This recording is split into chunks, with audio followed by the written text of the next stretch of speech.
반갑습니다, 여러분. 게시탐정 정전도사입니다. 여러분, 그 소시적에 다들 소풍 가보셨을 거잖아요. 뭐 초등학교 때나 뭐 중학교 때나. 근데 소풍 가서 뭐랄까 다른 거야 뭐 그냥 같이 놀고 도시락 까먹고 돌아다니고 하더라도 뭔가 잘하면 경품 같은 게 얻어 걸리는 이벤트가 있으니까 그것이 이름하여 보물찾기입니다.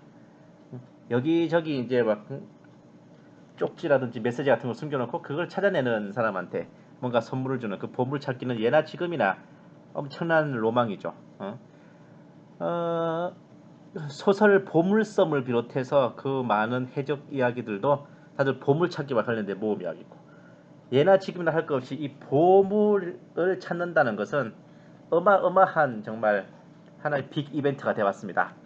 근데 오늘은 이제 이런 보물 찾기들 중에서도 한 나라의 역사를 들었다 놨다 하는 어마어마한 보물찾기에 대해서 한번 들려드릴까 그래요.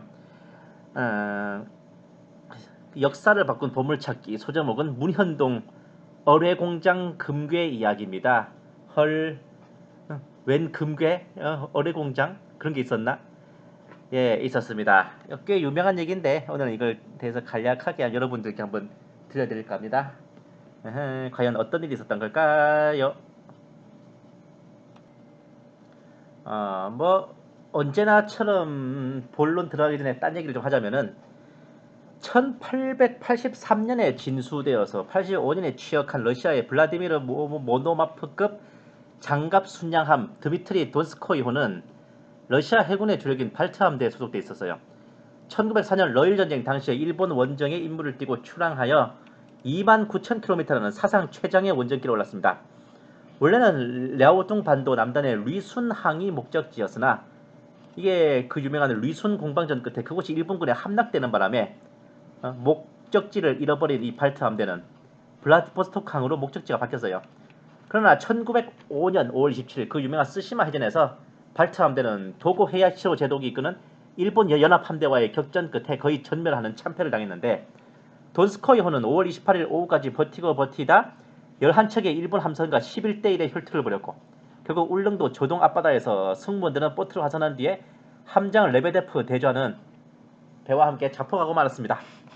오늘날까지 이 드미트리 돈스코이호의 영웅적인 항전은 러시아 해군의 레전드로 손꼽히고 있는데, 당시 울릉도에 상륙한 선원들이 자신들을 구조해준 울릉도 주민들에게 총동주전자를 비롯한 진기한 선물을 주면서 주민들의 뇌리에 보물을 가득 싣고 가던 배라는 인식이 박혀버렸습니다. 금은 보화를 가득 실은 배가 한 척이 있는데, 사실 당시 함대에는 함대 경비와 군자금을 관리하는 회계함이라는 군함이 따로 있었어요. 돈스코이호가 그런 회계함이었다면 외부인들 시각에서는 보물선이라고 볼만도 했어. 근데 스시마 해전 당시 발트 함대의 회계함은 니미랄이 아니고 아드미랄 나히모프호였고 돈스코이호는 아니었습니다. 보물선으로 따지면 나히모프호였지. 나히모프. 그 배에는 군자금을 비롯한 24조 원에 달하는 금화와 보물이 실려 있다는 소문이 쌍팔년도 이전부터 돌았습니다. 1980년에 나히모프가 인양이 됐는데 그 루머로 밝혀졌고, 다시 화제는 유명세를 타던 돈스코이호로 옮겨졌어요. 이를 시작으로 금괴 200톤, 최소 500kg을 싣고 있었다는 추측과 함께 소문에 뻥에 뻥이 더해져서 150조를 품은 보물선이라고까지 확대됐어. 신일그룹을 비롯한 보물선 탐사를 하려는 회사들이 나타나는 지경에 이르렀습니다.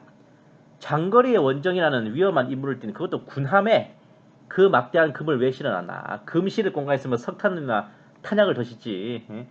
군사작전인데 러시아 제국의 모든 정부 공식 문서와 비공식 문건에도 한 줄도 안 나오는 것인지, 9개월 동안 함대에 실어 보낼 요량이면 차라리 시베리아 횡단철도로 운반하는 게 더 낫다는 생각은 안 하는 건지 못 하는 건지, 러시아 배를 찾는 건데 왜 정작 러시아보다 우리나라에서 더 날린지에 대해서는 아무도 신경 쓰지 않는 와중에 이 모든 것의 결말은 2018년 7월에 그 전모가 드러난 신일그룹 보물선 사기 사건으로 끝났습니다.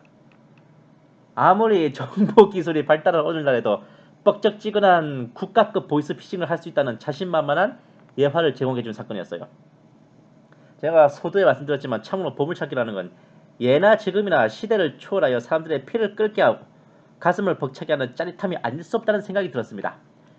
소풍을 가면 꼭 하는 게 보물찾기잖아요. 미지의 보물을 찾아다니는 보물섬, 그리고 인디아나 존스 같은 작품들은 항상 인기를 끌어왔습니다. 자, 또다시 러시아의 사례입니다. 러시아 혁명으로 제정, 그 황제 정부가 멸망할 무렵 황실의 금괴 500톤에 대한 전설과 같은 이야기도 유명했습니다. 반혁명 백위군의 지도자인 시베리아에서 소비에트 정권을 무너뜨리고 신생 소련과 팽팽히 맞서고 있던 콜차크 제도. 이 양반은 황실로부터 금괴 500톤의 자금을 제공받았다는 소문이 파다했는데 적백 내전 말기에 백위군이 패퇴하여 시베리아를 횡단할 때 얼어붙은 바이칼 호수를 건너다가 모두 죽고 금괴는 호수 밑에 깔아앉았다는 것으로 유명했습니다. 이 이야기에는 몇 가지 판본이 있는데 콜차크 제독을 배신하고 소련군에 넘긴 체코 군단이 금괴들을 접수하여 일부는 자신들이 빼돌리고 일부는 소련에 넘겨 공산 정권을 세우는 자금으로 사용되었다는 설. 둘째, 콜차크 제독이 패주하던 중에 진짜로 바이칼 호수에서 모조리 깔아앉았다는 설. 셋째, 콜차크 제독이 아닌 제독의 부하 장수인 카펠 장군이, 그 블라디미르 카펠 장군이 패잔병 3만 명을 이끌고 시베리아를 횡단하다 전멸하면서 금괴가 행방불명되었다는 설이 있습니다. 이 얘기가 그 시베리아 얼음 행진이라고 하는 유명한 얘기입니다. 패잔병 3만 명이 다 얼어 죽었잖아. 시베리아 건너다가 저 겨울에. 이 두 번째 얘기야. 세 번째 얘기는 블라디미르 카펠 장군의 시베리아 얼음 행군 이때 이야기입니다. 콜차크 제독이 겪은 게 아니라 바이칼 호수를 건너다가 이 백위군의 패잔병들이 다 죽은 건 맞는데 그 지휘관은 콜차크 제독이 아니라 카펠 장군이었습니다. 콜차크 제독이 체코 군단의 배신으로 이르쿠츠크의 공산당에 넘겨져서 처형을 당할 때 카펠 장군이 이제 제독의 구출을 시도했지만 실패했고 연해주 쪽으로 철수하기 위해 바이칼 호수를 건너다가 변을 당했던 겁니다. 영화 제독의 연인에서 등장하는 카펠 장군의 모습입니다. 공산당을 몰아내고 제독님을 구하자. 신의 뜻으로. 이게 그 영화에서 나오는 콜차크 제독의 모습인데 잘 보면 분명히 반혁명 러시아군이에요. 근데 빨간 견장 달고 좀 소련군 같은 차림하고 있죠? 모양이. 근데 우리가 소련군 복장으로 알고 있는 그 군복이 원래 제정 러시아군 황제 군대의 모습이었습니다. 그때 군복이었어요. 러시아 혁명으로 이 제정 군대가 폐지되면서 그 군복도 사용하지 않고 소련군은 그냥 농민복 차림에 비표만 달고 있었는데 1943년에 스탈린그라드 전투에서 승리한 후에 다시 옛날 제정 러시아 군복을 복원해서 입은 겁니다. 그것이 흔히 우리가 알고 있는 소련군의 복장으로 알려졌어요. 중국, 북한을 비롯해서 공산국가들도 이 소련 군복을 기초로 해서 만들었습니다. 어쨌든 이 이야기에 기초를 해서 바이칼 호수에 깔아앉은 보물을 찾자는 붐이 일기도 했지만 사실 금괴 500톤이라는 그 보물은 처음부터 없었다가 정답일 겁니다. 러시아 황실은 니콜라이 2세가 퇴위한 직후부터 소련군에 의해 처형될 때까지 유폐됐어요. 콜차크 제독을 비롯한 어떤 반혁명 세력과도 접촉할 수가 없었습니다. 그러니까 자금을 뭔 수로 전달해? 모바일 뱅킹으로 하나? 게다가 로마노프 왕조가 무너지고 공산정권에 들어서면서 가진 것을 죄다 뺏기고 몸만 끌려갔던 황제 일가에게 금괴 500톤이 어디 있습니까? 500루블도 있을까 말까 했겠네. 콜차크 제독이 금괴 500톤의 내탕금을 황제에게서 하사받았다는 소문을 퍼뜨린 것은 참고 내탕금이란 말은 왕이 개인적으로 쓸 수 있는 그 비자금을 말하는 겁니다. 이것이 이제 러시아 황제로부터 내가 정통성을 부여받은 반혁명 지도자다. 이런 위신을 세우기 위한 것과 더불어 내게 이만한 자본금이 있으니 나를 지원해주면 두둑하게 보상을 해드리리다 하는 홍보 전략이었어요. 아니 일단 전쟁에서 이기고 나면 어떻게든 뭐 보상을 해줄 수 있지. 일단 그 자본금이 있든 없든 간에. 이와 함께 유명한 보물찾기로는 카리브해의 유명한 해적인 캡틴 키드 선장. 카리브해가 그 유명한 캐리비안 해입니다. 이 양반이 해저 동굴에 숨긴 70만 파운드 상당의 보물을 찾기 위한 활동이었어요. 보물이 숨겨진 위치가 표시된 지도를 입수한 한 소년과 그를 도운 투자자들이 모여들어 작업에 착수하였으나 그 결말 또한 투자자들이 모조리 파산하고 그 소년도 시리에 빠져 사망하는 걸로 끝났습니다. 별로 중요한 일이 아니라서 대충 언급한 거지만 이들이 보물 찾기에 실패한 이유는 보물이 묻혀있다는 것 자체가 천년 펌프 같은 곳이야. 땅을 파면 팔수록 바닷물이 솟아올라서 가득 차버려요. 도저히 보물이 묻힌 곳까지 파내려 갈 수가 없었기 때문입니다. 이쯤 되면 거기에 보물을 파보던 캡틴 키드 선장이 대단하거나 미쳤다고 생각할 정도인데 그런 곳에 파묻어 놓고 어떻게 회수할 것인지 깝깝할 노릇이야. 결국 이것도 보이스피싱. 가만히 보면 세계사에 있어 유명한 보물찾기들은 결국 그 결말이 일장춘몽으로 끝난 걸 볼 수 있습니다. 그런데 단순한 국가급 보이스피싱이나 도시전설이 아니라 어쩌면 정말로 한 나라의 운명을 바꿔놓았을지도 모를 그런 보물찾기가 있었다는 걸 아는 사람은 그리 많지 않아요. 의외로 언론에도 많이 방송된 내용입니다. 들어보시면 아 그거 하시겠지만 그냥 떠올리기는 쉽지 않은 사건, 이름하여 황금백합작전이라고 하는 중2병틱한 제목입니다. 원래 이 황금백합작전이라는 것은 1945년 5월에 패망을 앞둔 일본이 당시까지 점령하고 있던 중국 영토 전역에서 황금과 보물을 모조리 약탈하여 일본으로 가져가려던 작전이었어요. 일본 언어로는 긴노유리 작전이라고 하는데 아닌 게 아니라 필리핀 등 남방 지역에서도 일본 장군 야마시타 도모유키가 지휘한 보물 약탈 및 수송 작전이 벌어졌고 그때 일본군이 모아두는 이른바 야마시타 골드들이 미국 정부의 전리품이 됐어요. 그래서 미국 대통령들의 은밀한 정치 자금으로 들어가고 미국의 각종 공작에 충당되는 자금이 되며 들어는 일본의 전후 복구 자금이 되기도 하며 일본의 주권을 회복시켜준 샌프란시스코 강화 협정이 체결되게끔 미국을 매수하는 자금이 되었다는 썰도 있습니다. 일부는 필리핀 모처에 이제 숨겨져 있다가 후에 일본인들이 그 지역의 토호이자 당시 변호사였던 마르코스에게 접근해 발굴을 제안했고 발굴해낸 야마시타 골드의 상당 부분이 마르코스에게로 넘겨져서 그것이 마르코스의 필리핀 정권 장악에 정치 자금으로 사용되었다는 것이 필리핀 현지에서는 비밀도 아닌 거의 기정사실입니다. 제가 봤을 땐 이 얘기가 뻥튀기 되어서 뭐 미국의 뭐 공작 자금이 되고 이런 것까지 확대된 것 같아. 예. 어쨌든 황금 백합 작전은 이 야마시타 골드의 한반도 버전이라 해야겠는데 연표로 보자면 1945년 5월 한 달 동안을 일본군은 신령과 진정을 다하여 중국 내 점령지에서 시신의 금리까지 뽑아가며 금은 보화를 약탈했습니다. 베이징역으로 집결시켜서 다롄항에서 잠수함을 통해 한반도로 옮긴 뒤 부산의 지하 비밀 군사시설로 이송하여 은닉하였죠. 그 지하 비밀 군사시설이라 하면 지하 어뢰 공장인데 그 위치는 부산항 제7부도인 부산 남구 문현동 1219번지 바닷가 지하이며 일본이 급히 패망함에 따라 일본군은 보물을 가져가지 못하고 은닉한 채 입구를 봉쇄하고 철수했던 겁니다.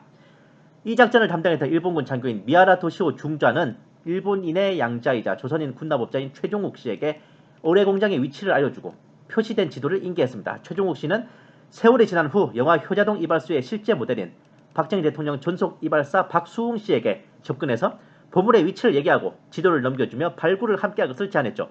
최종욱 씨는 2005년에 93세로 사망했습니다. 어쨌든 박수웅 씨는 지하 어뢰공장 부지의 내력부터 조사를 시작했는데 1939년 4월에는 일본인 개인 소유였던 게 9월에 일본 목재공업 주식회사로 넘어갔고 45년 7월 3일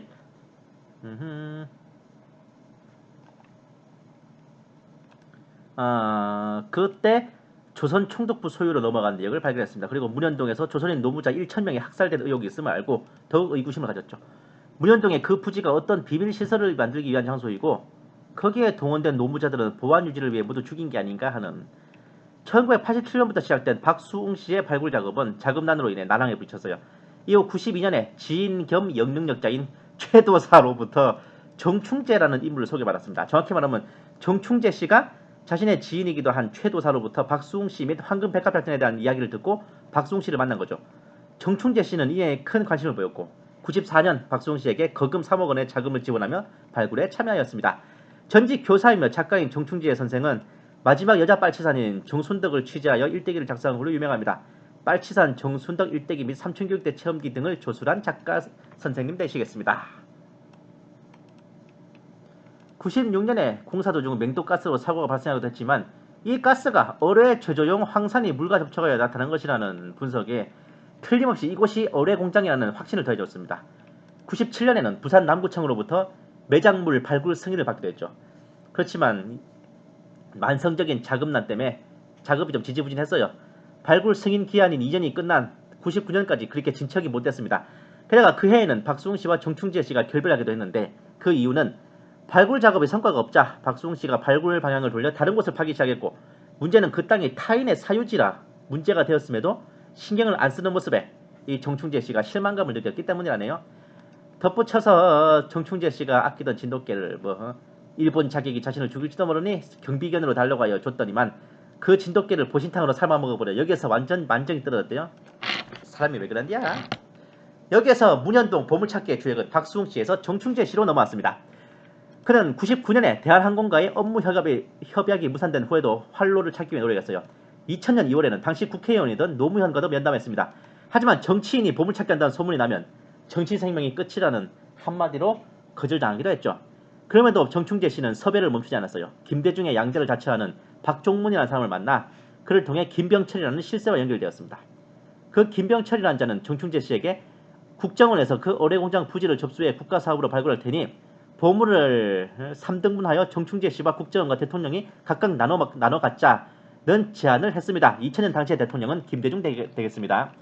그러나 느닷없는 보이지 않는 손의 개입으로 계약은 또다시 무산되었고 정충재 씨는 이 와중에 어뢰공장 부지에 보안이 새어나갈 것을 우려해 참고로 정충재 씨를 제외하고는 다 가명입니다. 네. 근데 이거 뭐 실명 알고 싶으시면 인터넷에 조금만 검색해 보시면 나와요.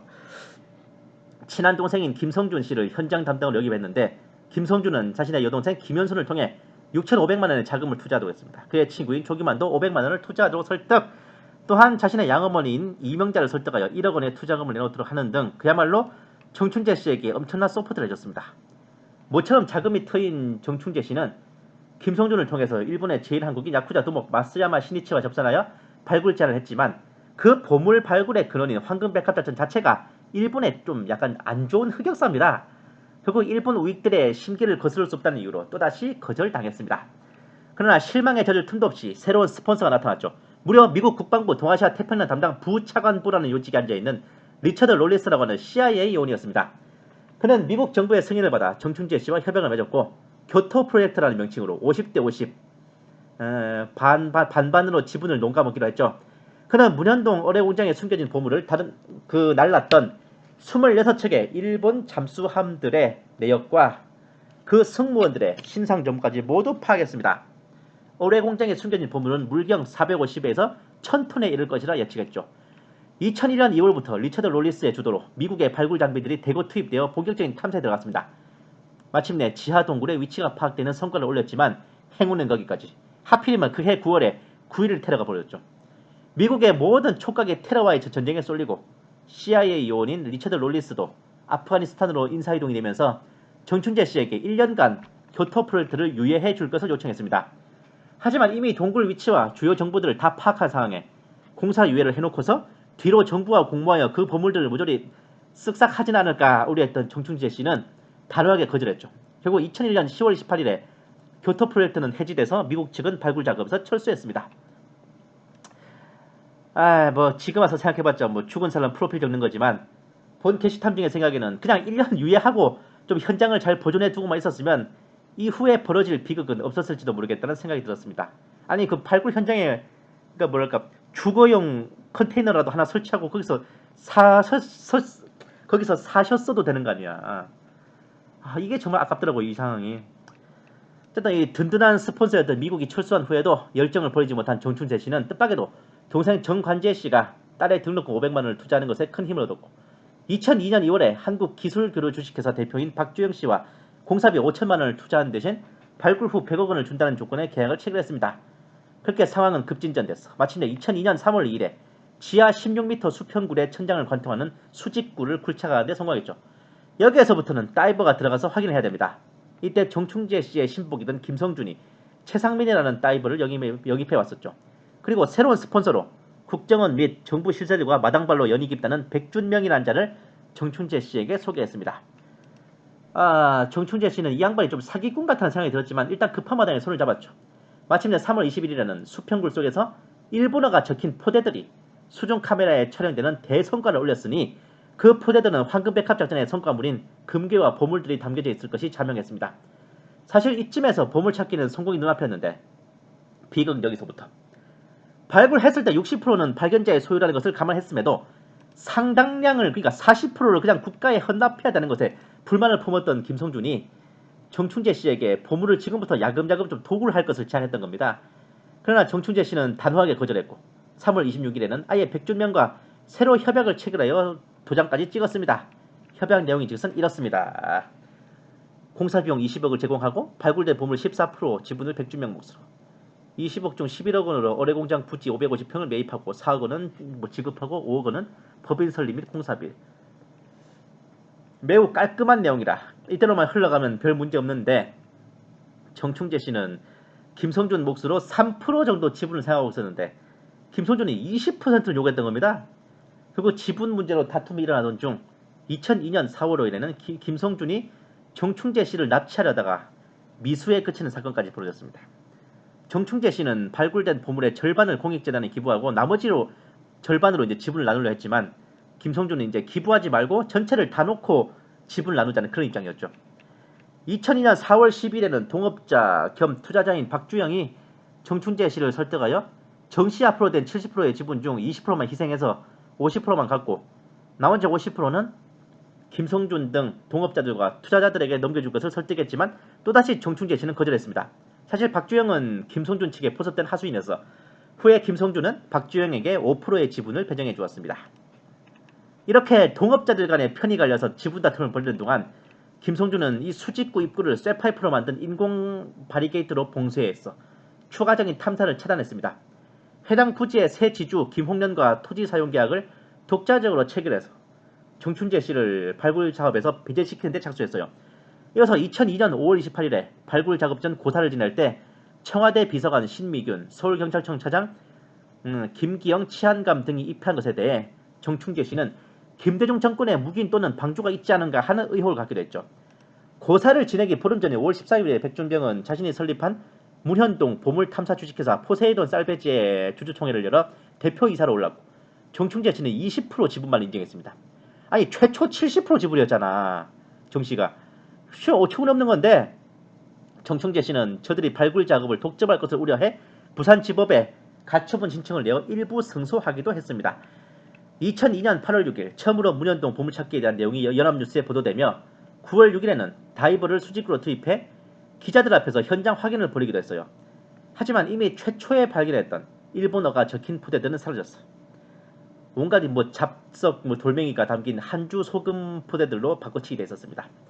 파놓은 굴은 최초 발굴자인 박수웅 씨가 파다가 실패한 것으로 조작되었고 이미 보물 같은 건 없는 것임에도 정충재 씨가 사기를 쳐서 투자자들을 모은 것으로 날조되었습니다. 정충재 씨는 김성준과 백준명 등이 금 일부를 도굴해 지상으로 인양하고 대부분은 더 깊이 숨겨놓았으리라 예측했고 보물을 인양한 기간은 100일 남짓이었습니다. 이 와중에 2003년 8월부터 10월까지 스포츠조선의 백준명은 보물을 찾는 사람들이라는 논픽션을 연재하기도 했으나 정충재 씨의 항의로 연재 중단이 되기도 했어요. 어쨌든 백준명 측은 2003년 5월부터 2006년 4월 30일까지 이때 기한으로 보물 탐사 목적으로 제주도 근해에 사용 허가를 받았는데 이 또한 문현동에서 발굴한 금을 글로 빼돌려서 은닉하려는 거 아니냐라는 의혹이 제기됐죠. 그러나 정충재 씨가 진실을 밝히는 데는 여전히 힘들었습니다. 2003년 12월에 경찰청 특수수사과에서 브리핑을 할 기회를 얻어서 엄청난 호응도 얻었고 이걸 경찰청에서 제대로 수사하여 드러내보자는 분위기도 일었지만 경찰청 특수수사과의 상급기관인 청와대 민정수석실에서 차단하여 무산돼 버렸거든요. 그때 청와대 민정수석은 문재인 씨입니다. 게다가 백준명은 국정원과의 친분을 자랑하는 등 위세가 당당하여 정충재 씨는 더더욱 백준명과 김성준 등 배신자들이 청와대와 국정원 등과 결탁한 정황을 의심스러워했죠. 이어진 정황을 간략하게 보겠습니다. 2004년 3월 17일에 유출된 금덩이를 발견했다는 제보들이 언론에 등장했습니다. 그해 3월 25일에는 백준명의 회사 내에서 발굴한 금 200톤의 횡방을 놓고 논란이 일었어요. 발굴된 금의 운송을 담당한 선장과 백준명 측에서 금의 행방을 놓고 다툰 건데 적의 적은 친구인지 이 선장은 정충재 씨 편에서 도움이 됐습니다. 금 200톤 논란을 방송한 언론사는 뉴시스인데 백준명 일당들이 뉴시스 본사로 쳐들어가 난장을 쳤고 뉴시스 담당자는 정부 대변인으로 등용되어 부이사관까지 지냈다고 하니 회유와 협박이 동시에 들어간 것 같아요. 이후 정충재 씨는 농수산부 장관을 지낸 박홍수 씨와 접선해서 회사를 설립하는 등 시도가 있었지만 불과 몇 달 후 박홍수 씨는 청와대가 개입하여 진행이 힘들다고 포기해버렸어요. 아이고,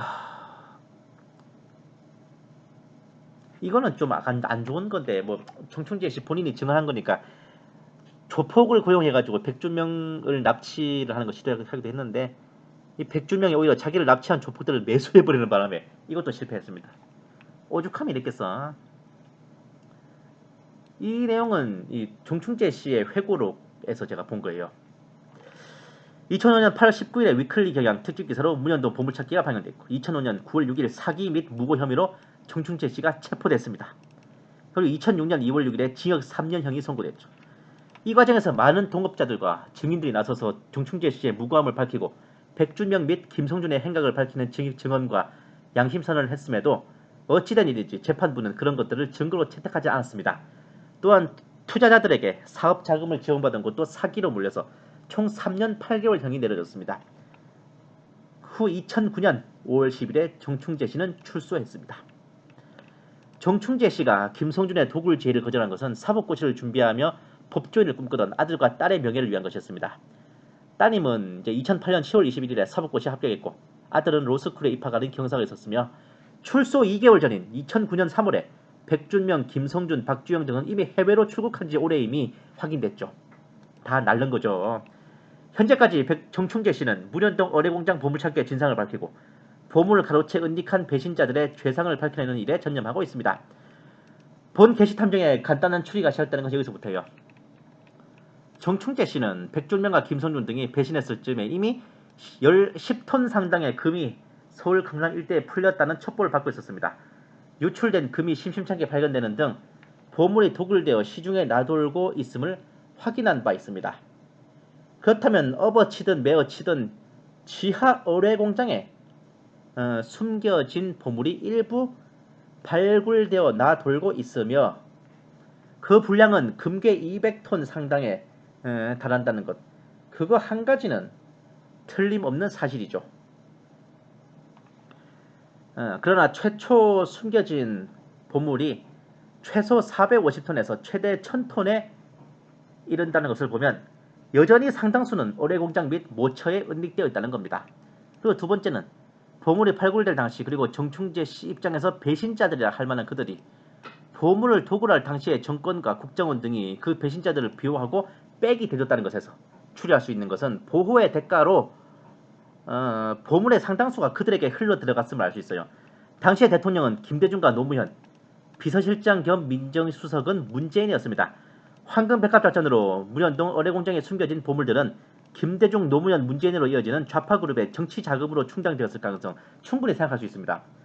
그렇게 본다면 우리가 늘 궁금했던 대체 저 좌파 세력들은 어디에서 돈이 펑펑 나와서 촛불 집회도 열고 단체들도 운영하고 헌법재판소와 언론과 여러 개를 포섭하고 저렇게 종횡무진으로 활약을 펼칠 수 있을까라는 것에 대한 답변이 어느 정도 될 수 있을지도 몰라요. 물론 이러한 정황은 추측에 불과합니다. 좌파 정권이 무너지기 전엔 그 전모를 완벽하게 파악할 수 없을 거예요. 그러나 한 가지 분명한 것은 어쩌면 저 1945년 5월의 황금 백합작전과 그로부터 42년 뒤인 1987년부터 시작된 문현동 어뢰공장 발굴은 현 대한민국의 운명을 바꿔놓은 어마어마한 보물찾기였을지도 모릅니다. 저들이 국민의 뜻과 의지를 아무렇지도 않게 무시하고 자신들 멋대로의 정사를 펴는 것이 단순히 정권을 잡고 정치적 권력을 쥐고 있기 때문만이 아니라 그 막대한 보물을 쥐고 있기에 자신들이 필요한 것에 쏟아부음으로써 돈의 힘으로 자신들의 의지를 관철할 수 있어 국민들의 눈치를 볼 필요가 없는 것이라면, 그러나 끝내 회개치 아니하고 보물을 의지하고 권세를 의지하여 불의로부터 돌이키지 아니한다면 하나님께서 심판하실 그날에 어디 그 보물이 얼마나 그들을 잘 지켜줄 수 있을지 한번 봐야겠습니다. 더 이상의 자세한 설명은 생략하겠습니다. 잠언서 10장 2절 사악한 보물은 아무 유익도 끼치지 못하나 의인은 죽음에서 건지느니라. 미가서 6장 10절 사악한 자의 집에 아직도 사악한 보물이 있으며 부족하여 가증한 데가 있느냐.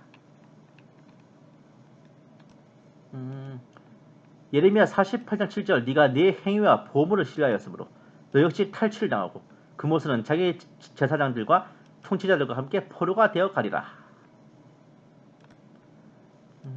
여기까지 그 유명한 문현동 지하 어뢰공장 보물찾기 이야기였습니다. 감사합니다. 게시탐정 장전도사였습니다.